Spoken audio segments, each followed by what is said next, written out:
अस्सलामुअलैकुम। मैं डॉक्टर मोहम्मद नज़रुल हुदा general information में आपका खैर मकदम करता हूँ। आज तारीख़ 1 अगस्त 2025 बरोज़ जुमा है। सुबह के 9:15 बज चुके हैं। आज का मौजू है acquisition of Indian citizenship exclusively for Bangladesh, Nepal, Bhutan, Pakistan and Afghanistan. आज हम इस बात पर चर्चा करेंगे कि बांग्लादेश, नेपाल, भूटान, पाकिस्तान, अफ़गानिस्तान के जो नागरिक हैं उनको भारत में अगर रहने का इतना ही शौक़ है तो वो किस तरह से नागरिकता ले सकते हैं।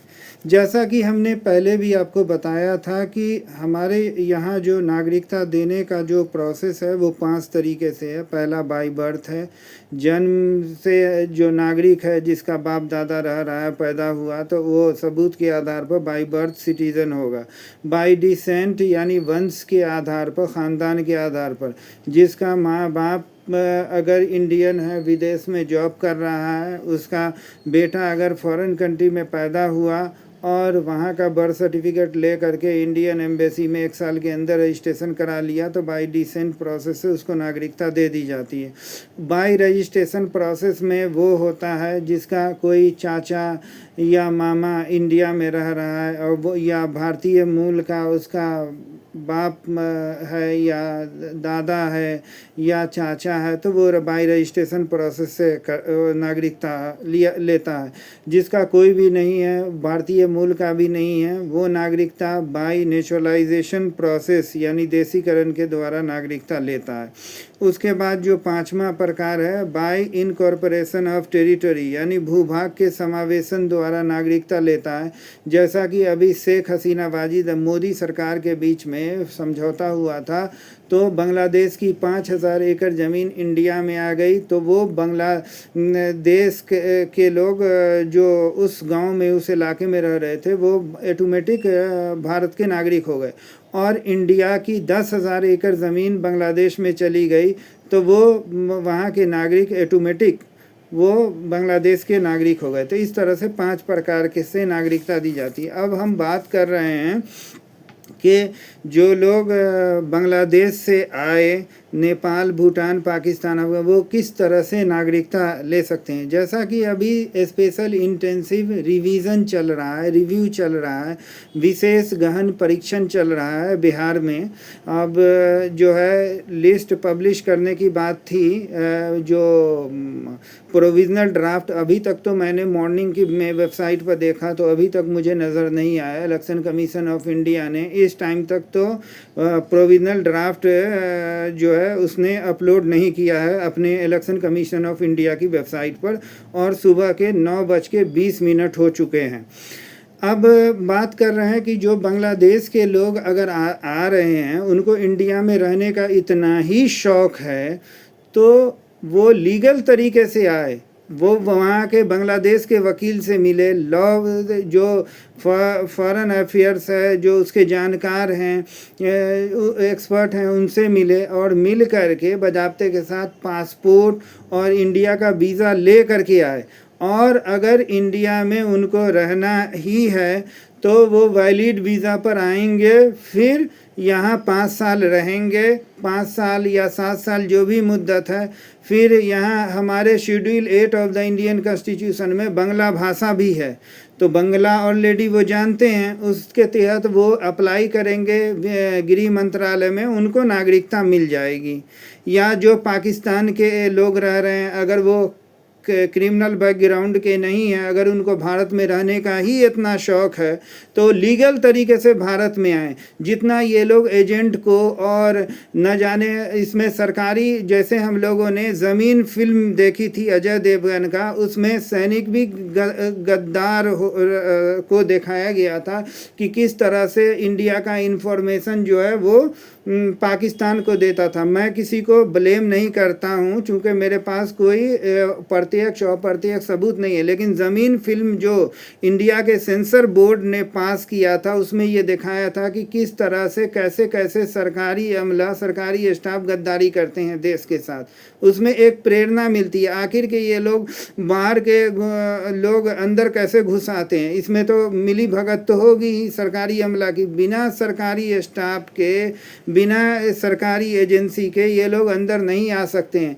तो जो बांग्लादेशी लोग आ रहे हैं या पाकिस्तानी लोग खुफिया तौर पर यहाँ इस देश में आ रहे हैं, वो उन लोगों से हमारा ये कहना है कि आप लोग लीगल तरीके से आइए। अगर भारत सरकार परमिशन नहीं दे तो मत आइए। वैलिड वीज़ा लेकर के बांग्लादेशी लोग हैं, बांग्लादेश का पासपोर्ट बनाइए और इंडिया में लीगल तरीके से आइए। और बांग्लादेश के लोग या पाकिस्तान के लोग, जो भी कंट्री के पड़ोसी कंट्री लोग हैं या सार्क कंट्री के देश के लोग हैं, वो लोग अपना बर्थ सर्टिफिकेट भी साथ में बनवा लें और पासपोर्ट बनवा लें, फिर वीज़ा अप्लाई करें इंडियन एम्बेसी में जाके, फिर यहाँ रहे। अगर उनको अच्छा लगता है, वो क्रिमिनल बैकग्राउंड के नहीं हैं, फिर 7 साल रहने के बाद यहाँ अप्लाई करें। अब दुर्भाग्य की बात यह है कि विदेश मंत्रालय ने जो एक CAA नोटिफिकेशन गैजेट नोटिफिकेशन में पब्लिश कर दिया, 2019 में सिटीजनशिप अमेंडमेंट एक्ट पास कर दिया। रामनाथ कोविंद जो राष्ट्रपति थे उन्होंने उस पर हस्ताक्षर कर दिया। अब यहाँ पर तो ये लोगों को लगता है कि ये भेदभाव है, लेकिन गृह मंत्रालय ये तर्क दे रहा है कि हम मुसलमान को छोड़ करके जो बांग्लादेश, अफ़गानिस्तान और पाकिस्तान 3 देश से जो लोग मुस्लिम को छोड़ करके बाकी दूसरे धर्मों के लोग आए, जैन धर्म, बौद्ध धर्म, सिख धर्म, हिंदू धर्म, उसको हम नागरिकता देंगे। और जो 31 दिसंबर 2004 या उससे पहले आ गया, तो 31 दिसंबर 2004 से पहले का आपको डॉक्यूमेंट दिखाना होगा। और आने का जो सिस्टम है वो पासपोर्ट वीज़ा है। अगर कोई ऐसे घुस गया तो वो कैसे प्रूफ दिखाएगा उसको नागरिक? अगर वो हिंदू भी है तो नागरिकता नहीं मिलेगी। ये बात समझने की है कि भारत सरकार ने कहा है कि ठीक है मुसलमान को नहीं देंगे लेकिन हिंदू को देंगे, तो वो तो प्रूफ दिखाएगा ना कि 31 मार्च 2004 तक या उससे पहले वो भारत में एंट्री कर गया है। पाकिस्तान का मुसलमान छोड़ के हिंदू, सिख, बौद्ध, जैन, और अफ़गानिस्तान का हिंदू, सिख, बौद्ध, जैन जो भी है, और बांग्लादेश का हिंदू हो गया, सिख हो गया, बौद्ध हो गया, जैन हो गया। तो ये उसको प्रूफ देना होगा, और वो उसका प्रूफ जो भी होगा, ट्रेवल डॉक्यूमेंट होगा या उसका पासपोर्ट होगा, वीज़ा होगा, उसको देना होगा तभी मिलेगा। अगर मान लीजिए कि कोई अगर आ गया और वो उससे अधिकारी मांगेंगे कि बाप का बर्थ सर्टिफिकेट दो, बांग्लादेश से ले जा कर के या अफ़गानिस्तान से, तो कहाँ से लाएगा? उसको डॉक्यूमेंट को भी रेडी रखना होगा। जो भी अफ़गानिस्तान, बांग्लादेश और पाकिस्तान के हिंदू यहाँ रह रहे हैं, और सरकार ने CAA कानून बनाया है कि 31 दिसंबर 2004 या उससे पहले जो भी आएगा मुस्लिम धर्म को छोड़ के हम नागरिकता देंगे, लेकिन उसको सबूत रहेगा तभी मिलेगा। सबूत में वहाँ के बाप दादा का बर्थ सर्टिफिकेट हो गया, उनका पासपोर्ट हो गया, ऑथेंटिक डॉक्यूमेंट चाहिए। तो अब जो पुलिस जो छोड़ करके सिर्फ बंगाली मुसलमान को टारगेट कर रही है, जैसा कि न्यूज़ चैनल में दिल्ली का इलाका दिखाया जा रहा है कि बांग्लादेशी को शक के बुनियाद पर लोगों से पूछताछ की जा रही है। वो वेस्ट बंगाल का रहने वाला है, प्रूफ दिखा रहा है, कितने को बिना सबूत देखे मारपीट किया, कितने को घूस लेकर के छोड़ दिया। तो ये सारा गृह मंत्रालय का निर्देश कुछ निकलता है और ये पुलिस डिपार्टमेंट कुछ का कुछ करती है। तो इस पर भी एक तरीके का पुलिस डिपार्टमेंट गलत ना करे, सही ढंग से काम करे, इस पर भी गृह मंत्रालय को निर्देश देना चाहिए।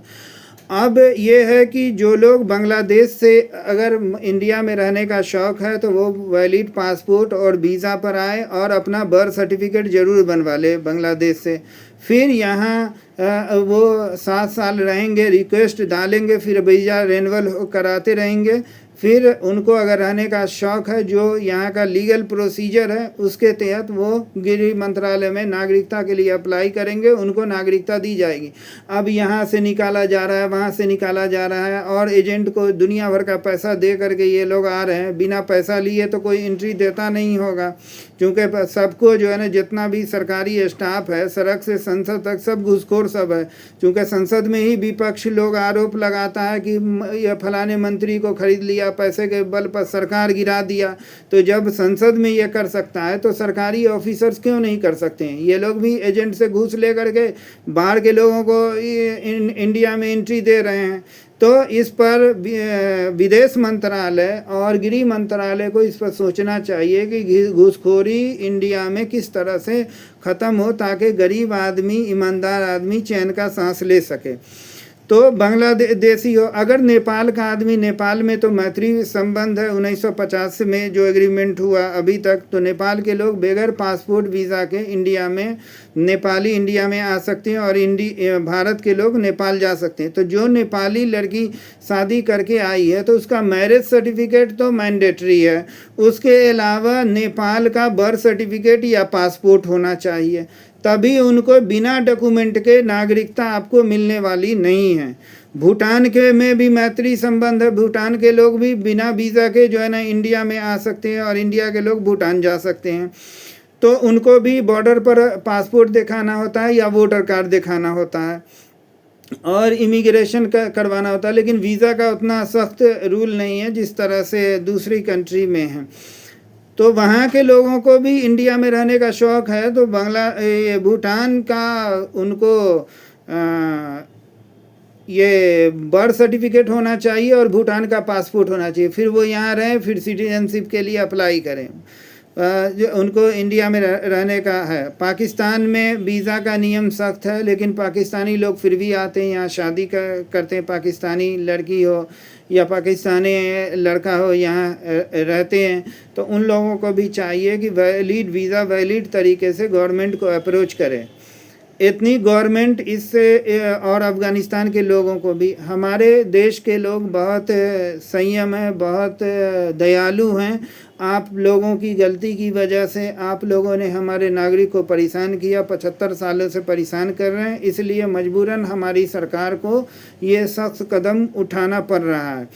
अगर चूँकि विदेश मंत्रालय की रिपोर्ट जो मैं देख रहा था इलेक्ट्रॉनिक में और सोशल मीडिया पर, तो उसने बताया कि एक आंकड़े के अनुसार 2024 में 2 से 2.5 लाख लोग विदेश की नागरिकता ले लिए हैं। तो जो भी अमीर आदमी है, पढ़े लिखे लोग हैं, वो लोग पलायन कर रहे हैं और बड़ी तेज़ी से पलायन कर रहे हैं। तो और जो लोग अनस्किल्ड लोग हैं वो भारत में आ रहे हैं। तो ये जो इतने हिंदू लोगों को नागरिकता देने का जो सीए कानून बनाया भारत इंडियन पार्लियामेंट ने, और जो है इसको इम्प्लीमेंट किया हमारे होम मिनिस्ट्री ने, तो इसको भी इस पर सोचना चाहिए कि अनस्किल्ड लोगों को किस तरह से ये मैनेज करेंगे। जो भी अच्छे लोग हैं यहाँ इंडिया में रुकने के लिए तैयार नहीं है, क्योंकि इंडिया में यहाँ करप्शन बहुत ज़्यादा है। एमपी एमएलए से लेके सब बिकाऊ है, और सड़क तक जब एमपी एमएलए लेगा तो सरकारी ऑफिसर क्यों नहीं लेगा, गवर्नमेंट ऑफिशियल्स क्यों नहीं रिश्वत लेगा, घूस लेगा।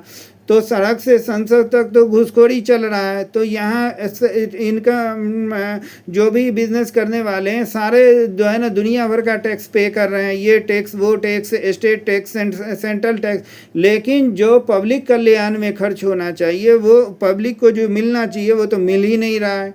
अब सरकार जो है 3rd क्लास का एकदम ख़राब चावल जो है राशन दुकान में देती है। क्या वो चावल मोदी जी खाएंगे? खाना चावल उबाल करके क्या अमित शाह जी खाएंगे इस तरीके का चावल? और ये जो Chirag Paswan food corporation minister बन गए हैं, मैं उनसे चिराग पासवान जी से पूछना चाहता हूँ, क्या इस तरीके का घटिया चावल आप पब्लिकली खाएंगे? और रोज़ खा करके पब्लिक को दिखाइए कि हम यही चावल खाते हैं। और घटिया किस्म का गेहूँ देता है। अगर गेहूँ नहीं बढ़ता है तो जहाँ गोदाउन है वहाँ उसमें दीमक घून लग जाता है, उसमें कीड़े लग जाते हैं। तो इतना टैक्स पेयर टैक्स देने के बावजूद पब्लिक कल्याण कोष में खर्च सुचारू रूप से नहीं किया जा रहा है। इतना ज़्यादा करप्शन है यहाँ, इसीलिए जो भी पढ़े लिखे लोग हैं, जो भी सजग हैं, सब विदेश भाग रहे हैं। और यहाँ का जो एमपी एमएलए है, एक बार एमपी एमएलए बन गया, उसको हमेशा अभी उसको पेंशन मिलता रहता है। और सरकारी नौकरी करने के लिए ये सर्टिफिकेट, ये इंटरव्यू, एक बार इलेक्शन लड़ लीजिए, 5 साल पूरा हो जाइए और मौज ही है। टैक्स फ्री पैसा मिलता है, रेलवे फ्री मिलता है, इतनी फैसिलिटी मिलती है, तो जनता को क्यों नहीं बताते हैं कि हम एमपी लोगों को इतना इतना पैसा मिलता है। ये पैसा किसका है? गरीबों का है। तो लोग क्यों टैक्स भरे इतना ज़्यादा, जब वो टैक्स का पैसा ईमानदारी से खर्ची नहीं हो रहा है। और इसी गड़बड़ी के वजह से, इसी घुसखोरी के वजह से वोटर लिस्ट गड़बड़ है यहाँ का दूसरे देश के लोग धड़ल्ले से चले जाते हैं गवर्नमेंट ऑफिशियल को मिला करके। तो इसी वजह से, और कौन, जब बॉर्डर पर सिक्योरिटी फोर्स है, हर जगह पहरा है, तो कैसे आएगा? घूस दे के आएगा, पैसा दे के आएगा। किसी को तनख्वाह मिलती है 50,000, उसको देगा एजेंट लोग देगा, भाई 2 आदमी को पास करा दो, हम तुमको 5 लाख देंगे। तो कहाँ 50,000 का तनख्वाह पूरा मिला कर लेता है, कहाँ एक ही बार में, एक ही दिन में 5 लाख आ जा रहा है। तो ये बहुत सारी जो फिल्में बनती है, नाम चेंज कर दिया जाता है, लेकिन जो कहानी है वो सच होती है। तो इस पर भी भारत सरकार को गौर करना चाहिए। जो भी फिल्म रिलीज़ होती है वो सब सेंसर बोर्ड ही भारत सरकार का पास करता है। तो मेरा जो बाहर के लोग इंडिया में रह रहे हैं, नेपाल, भूटान, पाकिस्तान, अफ़गानिस्तान, ये भी देश है, अगर आना चाह रहे हैं तो लीगल तरीके से आएँ, वो वैलिड पासपोर्ट वीज़ा से आएँ, और जिस कंट्री से आ रहे हैं उस कंट्री का बर्थ सर्टिफिकेट ज़रूर लेकर के आएँ, ताकि आपको आगे कोई परेशानी नहीं हो। और अपना बर्थ सर्टिफिकेट, अपने माता पिता का बर्थ सर्टिफिकेट लाएं, अगर माता पिता जीवित हैं तो, तब जा कर के यहाँ लीगल तरीके से रहें, अगर आपको रहना ही पसंद है। चूँकि हर देश के सरकार का दायित्व होता है कि अपनी नागरिकों को सुरक्षित रखना और देश की सुरक्षा करना। देश की सुरक्षा से कोई भी गवर्नमेंट समझौता नहीं कर सकती है, इसलिए कि कभी कोई घुस जाता है, गोली मारता है। कभी ऑपरेशन सिंदूर से पहले धर्म पूछ करके गोली मारा गया, यहाँ कम्युनल वायलेंस करवाने की कोशिश कर रहा था। ये सारे लोग परेशान कर रहे हैं, तो सरकार को तो कदम उठाना ही है। हाँ, पुलिस जो गलत तरीके से घूस ले रही है वो गलत ना करे। अब बांग्लादेश के लोग जो 1960 से पहले आ गए, 1965-67 से पहले आ गए, तो वो उनके बाप दादा आ गए, वो लोग रह रहे हैं, तो वो लोग तो रह ही सकते हैं, क्योंकि वो अगर उनके पास प्रूफ होगा। हाँ, जो लोग 1967 के बाद आए हैं उन लोगों को प्रॉब्लम होगा, क्योंकि उनको प्रूफ दिखाना होगा कि हम यहाँ इतने दिनों से हम यहाँ रह रहे हैं इस तरह से। जब फिर 1971 के बाद जो लोग आए हैं तो वीज़ा और पासपोर्ट उनको दिखाना होगा, अगर नहीं है तो फिर वो लोग चले जाएं अपना, और वीज़ा पासपोर्ट के आधार पर आए। और जो बांग्लादेश के लोग हैं, जैसे मैंने वीडियो में देखा कि ढाका में भी उर्दू चलती है, हिंदी चलती है, तो कुछ लोग यूपी बिहार के लोग जो वहाँ चले गए, अगर वो लोग यहाँ आना चाह रहे हैं तो वहाँ का वो लोग बर्थ सर्टिफिकेट अगर पैदा हुए नहीं तो वहाँ का वैलिड पासपोर्ट बनवा लें, पासपोर्ट बना के फिर इंडिया में आए, और रिश्तेदार के कंसेंट पर 5-7 साल रहें, और रिश्तेदार भी उनको काउंटर एफिडेविट देना होता है। 7 साल के बाद वो नागरिकता के लिए अप्लाई कर लें, जो एक सर्टेन प्रोसीजर है। लीगल तरीके से डॉक्यूमेंटेशन करें, लीगल तरीके से आए, इसमें एजेंट लोगों से कोई संपर्क ना करें, डायरेक्ट जो मिनिस्ट्री है, जो गवर्नमेंट ऑफिशियल है, डायरेक्ट उससे आप बात करें। अगर कोई गवर्नमेंट ऑफिशियल घूस लेता है, गलत तरीके से ये करता है, तो उसका जो है आप सोशल मीडिया पर भी बोलिए, और विदेश मंत्रालय, गृह मंत्रालय में उसका कंप्लेन भी दीजिए, लेकिन गलत तरीके से भारत में एंट्री मत कीजिए। आपको आप पासपोर्ट बना करके आइए। नेपाल के लोगों से यही कहना है कि वो जो भी नेपाल के लोग आते हैं अपना बर्थ सर्टिफिकेट ज़रूर बनाएं, और जो भी औरतें, ये लड़की लोग शादी करके आई है या जो भी औरतें हैं नेपाल की, जिनके बाप दादा नेपाल में रहते हैं, तो वो अपना नेपाल का बर्थ सर्टिफिकेट बनाएं, नेपाल का पासपोर्ट बना करके रखें, फिर इंडिया में अब सिटीजनशिप के लिए अप्लाई करें। चूँकि दिन ब दिन ये चीज़ मामला जो है टाइट होता जाएगा और नागरिकता लेने में मुश्किल होगी। इसीलिए कोई भी नागरिकता का प्रोसीजर होगा गवर्नमेंट के यहाँ, वो डॉक्यूमेंट के बेस पर होगा। विदाउट डॉक्यूमेंट, चाहे हिंदू हो मुसलमान हो, आपको नागरिकता नहीं मिलेगी। ये बात याद रखिएगा। और जो लोग भूटान के भी हैं, तो वो लोग अगर भारत में अगर रह रहे हैं, उनको भी भारत की नागरिकता चाहिए, तो वहाँ का डॉक्यूमेंट लाना होगा, बर्थ सर्टिफिकेट या पासपोर्ट। उसके बाद फिर वो प्रोसेस करेंगे, फिर वो मिल जाएगा।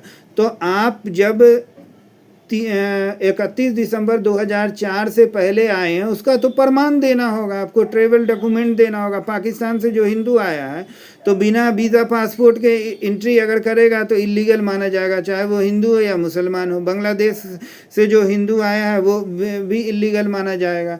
तो इस तरह से पहले पता कर लीजिए आप लोग क्या लीगल तरीका, फिर लीगल तरीके से आइए और नागरिकता लीजिए। इलीगल तरीके से आने में आपको परेशानी होगी, कभी घर तोड़ेगा, कभी निकालेगा। आप लीगल तरीके से रहिए। और यहाँ इंडिया में अगर बच्चों को पढ़ाना चाहते हैं तो पढ़ाइए, लीगल तरीके से खुल करके रहिए, डर के मत रहिए या किसी को डराइए मत और डरिए मत। लीगल तरीके से आइए और लीगल तरीके से बच्चों को स्कूल में पढ़ाना है, यहाँ शिक्षा लेना है, लीजिए, एजुकेशन लेना है, लीजिए। और आप नागरिकता लेना है तो नागरिकता के लिए अप्लाई कीजिए। इधर अगर इलीगल तरीके से आएंगे, आपका डिपोर्टेशन होगा, तो आपका अपने देश में पासपोर्ट भी नहीं बनेगा। तो मैं ये संक्षेप में यही कहना चाहता हूँ मुख्तसर में कि बांग्लादेश के जो भी मुस्लिम हैं, अगर भारत में रहने का शौक़ है, वो लीगल वीज़ा पासपोर्ट के आधार पर रहें और 7 साल रहने के बाद वो सिटीजनशिप के लिए अप्लाई करें और वकील से संपर्क करें। वकील इसका हल आपको बताएगा। और लीगल तरीके से खुल करके रहें, खुल के काम करें और अच्छे चरित्र के रहें, कैरेक्टर के रहें। आपका सम्मान है, स्वागत है। हमारी भारत सरकार की मजबूरी है जो कदम ये उठाना पड़ रहा है, चूँकि हमारी देश की सुरक्षा सबसे सर्वोपरि है। आपको हमारी वीडियो अच्छी लगी तो चैनल को सब्सक्राइब कीजिए, लाइक कीजिए, बेल आइकन को प्रेस कीजिए। अगर आप हमारे चैनल पर नए हैं तो इसको सब्सक्राइब कीजिए, लाइक कीजिए, बेल आइकन को प्रेस कीजिए। शुक्रिया। जय हिंद, जय भारत।